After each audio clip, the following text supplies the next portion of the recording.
Dia di bumi ini sudah dia kedagingannya. Di mana dikatakan aku di dunia kedaginganku, di mana? Susah bang, ini bang. Di mana dia ngomong? Aku ketika di dunia kedaginganku di mana? Makanya gini, saya bilang, dengar dulu abangnya Dinda, biar pinter kau. Dengar dulu abangmu ini ngomong. Nanti aku kasih Ya, kajian Bang. kau sorry. Dengar dulu. Ya, bang. Makanya saya bilang kalian itu masih Karistin karena kalian membantah Bibel, karena kalian membantah perkataan Yesus, karena kalian mempelintir perkataan Yesus. Yesus nggak pernah berkata di dunia di dalam Bibel, aku di dunia adalah kedaginganku, nggak pernah. Bahkan ketika duduk di sebelah kanan Bapaknya, dalam kitab Markus dikatakan anak manusia akan duduk di sebelah kanan Bapa. Tetap dia manusia, nggak pernah dia mengatakan dirinya ada ketuhan-tuhanan. Kembalilah waraslah dulu kalian, pakai dulu akal kalian itu.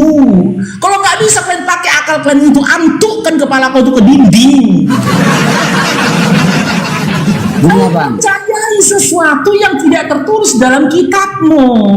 Kau sangkakan sesuatu yang tidak pernah dikatakan oleh Yesus itu sendiri. Setelah itu kau katakan pula orang yang tidak waras, tidak punya akal, sementara kau tak waras dan tak juga gunakan akalmu. Oke bang. Udah bisa aku ngomong bang. Ini tunjukkan datanya ini. Ini. Masa itu aja abang bingung bang, kalimatnya itu Lukas itu.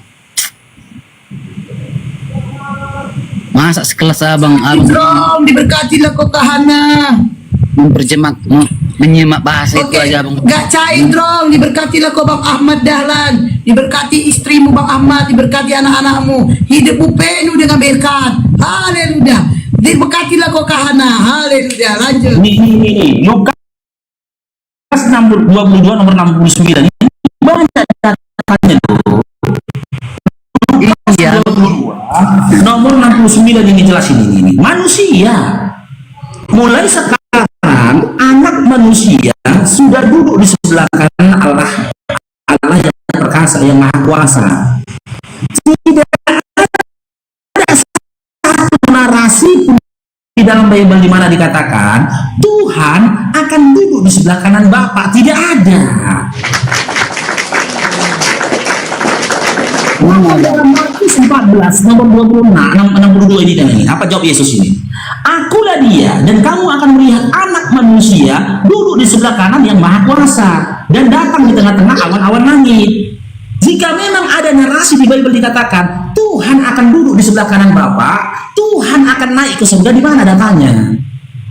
Mana Ini datanya? bang.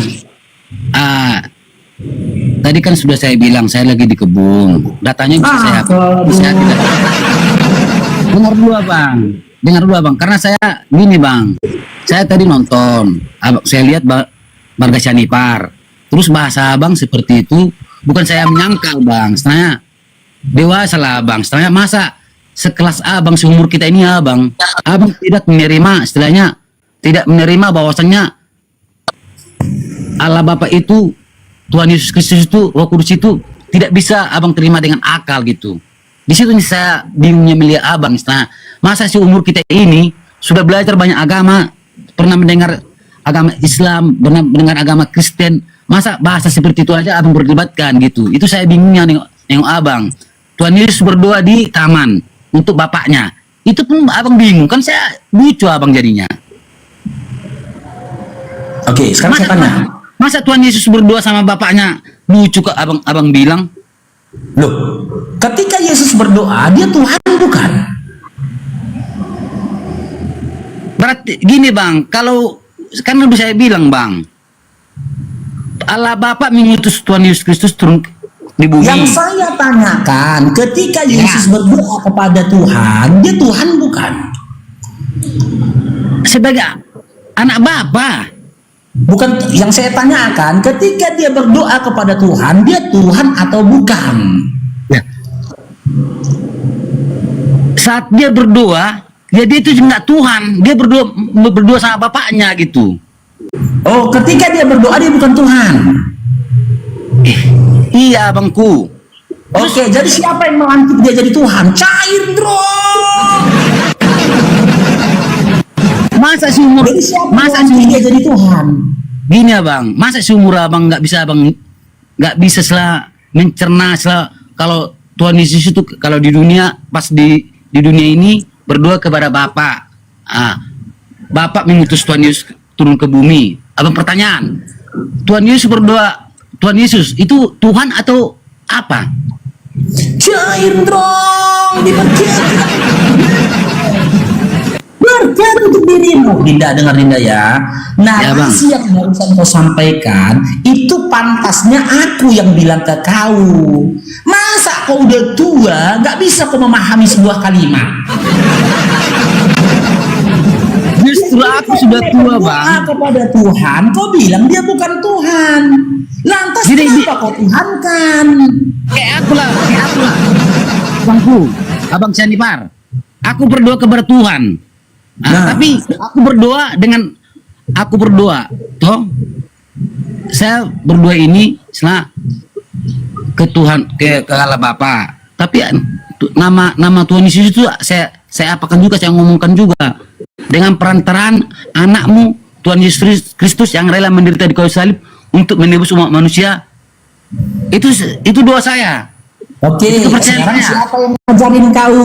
Siapa yang ngajarin kau? Siapa yang memerintahkan kau? Adakah Bapak memerintahkan kau? Berdoalah kau dengan nama Yesus. Adakah Bapak memerintahkan seperti itu?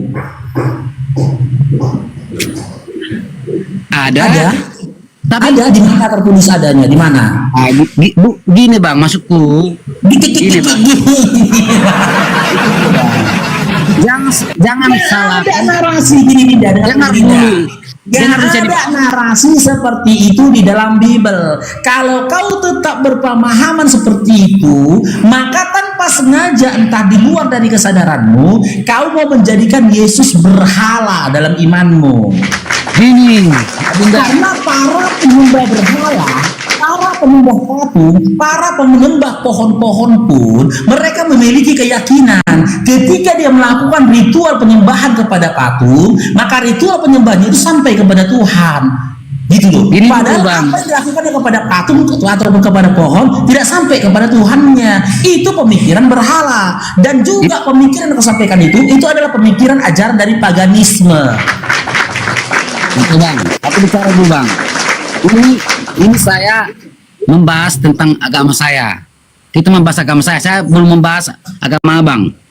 Tapi abang tidak terima bahwasanya Tuhan Yesus itu bisa berdoa kepada Bapaknya. Bang Sanipar tidak terima. Kenapa? Saya nggak masalah. Ketika Yesus yang manusia, hamba berdoa kepada Tuhannya, wajar. Karena memang begitulah kodratnya.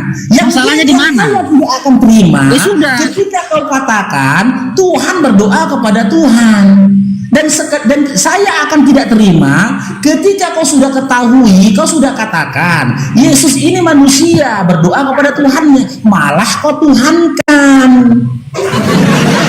Salah kau. Gini bang, tidak menyalahkan Yesus yang berdoa pada Tuhannya. Yang ku tanyakan itu, di mana akal kalian? Kenapa kalian menuhankan manusia yang berdoa kepada Tuhan? Jadi abang tidak terima bahwasanya Tuhan Yesus Kristus turun ke dunia sebagai manusia. Yesus memang manusia, tak pernah jadi Tuhan. Gini. Karena dalam Lukas 1, dengar Dinda, dalam Lukas 1:31 saja, ketika malaikat mengkabarkan kepada ibunya Maria, malaikat mengatakan, engkau akan mengandung dan melahirkan seorang anak manusia, anak laki-laki, hendaklah kau namai dia Yesus.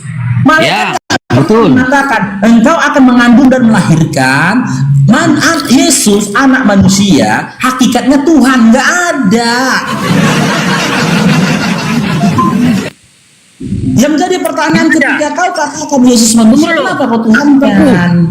Abangku, selama Tuhan Yesus Kristus di bumi, ada enggak mujizat yang bisa dibikinnya? Oke, saya jawab ya. Saya jawab ya. Oke. Oke, ada beberapa mukjizat yang dilakukan oleh Yesus. Tapi mukjizat yang dilakukan ini menyakiti hati wanita yang melahirkannya. Karena apa? Contoh, di dalam satu riwayat dalam Bible dituliskan, Yesus itu melakukan mukjizat memberi makan 5.000 orang dengan roti dan juga ikan. Di mana 5 potong roti ini dan 2 ekor ikan ini menjadi 5.000 potong roti dan juga ikan. Cuman ya maaf ya, nggak sopannya Yesus atau terkesan anak durhakanya, di antara 5.000 orang ini nggak ada mamanya. Orang dikasihnya makan, mamanya nggak dikasihnya makan. Jadi Yang kedua, Oke, tapi aku tanya, ini ku jawab. Yang kedua, Yesus melakukan mukjizat dalam penyembuhan. Orang sakit kusta disembuhkannya, orang buta bisa melihat, bahkan Lazarus yang mati bisa bangkit. Tapi ketika mamanya mati, nggak bangkit-bangkit, dibikinnya. Satu itu Dinda. Tunggu dulu lah, kau udah tanya tadi, sabar dulu Dinda. Yang lebih konyolnya lagi, ketika dia membangkitkan orang mati, nggak berapa lama setelah itu dia yang dimatikan orang. Lazarus yang dia bangkitkan dari kematian dalam kondisi berbaju dan bercelana, tidak dianiaya. Lah ketika dia dimatikan orang, nggak berbaju, nggak bercelana, dalam kondisi hina, terkutuk di kayu salib, Galatia 3:13. Jadi Bahkan dia diludahin, nggak berbaju dan nggak bercelana. Jadi seakan-akan ketika dia lakukan mukjizatnya itu menyakiti hati mamanya. Kenapa mamanya nggak dibangkitkannya dari kematian? Jadi percaya Bang, Tuhan Yesus kami itu dahsyat tuh Bang. Tidak, Tuhan yang dahsyat, Bapak yang mengutus Yesus yang dahsyat. Baca dalam KPR 2 nomor 22 ini. Dengar dulu Bang. Bang, Ini datanya ini. sebelum kesana Bang. Tunjukkan dulu Ini aku. datanya nih, Dinda. Ini buka datanya. Ini. Segala mukjizat yang dilakukan Yesus itu kuasa dari Tuhan yang telah mengutus dia. Ini baca datanya ini. Nanti setelah ini bantah Bible-nya. Ya Bang. KPR iya pula katanya itu, ya Allah ya Tuhan. Bang katanya pula lagi. Iya bang katanya pula lagi. Ya Allah. KPR 2 nomor 22. Hai orang Israel, dengarlah perkataan ini. Yang aku maksud ialah Yesus dari Nazaret, seorang yang telah ditentukan Allah dan yang dinyatakan kepadamu dengan kekuatan-kekuatan dan mukjizat-mukjizat dan tanda-tanda yang dilakukan oleh Tuhan. Dengan perantara dia Yesus di tengah-tengah kamu seperti yang kamu ketahui. Jadi segala mukjizat yang dilakukan Yesus itu kekuatan dan juga kekuasaan dari Tuhan melalui perantaraan Yesus. Sama halnya ini analogi. Ini analogi disampaikan Dinda biar lebih paham lagi. Ini analogi. Nah, ketika Bapak Presiden Prabowo Subianto memerintahkan kamu untuk memberikan 3 ton beras kepada kepada masyarakat di Kalimantan, kau antarkanlah beras itu. Beras ini pemberian siapa? Pemberianmu atau pemberian Bapak Prabowo Subianto? Ini Bang. Jawab dulu gini. Jawab dulu. Beras ini pemberian Bapak Prabowo atau pemberianmu?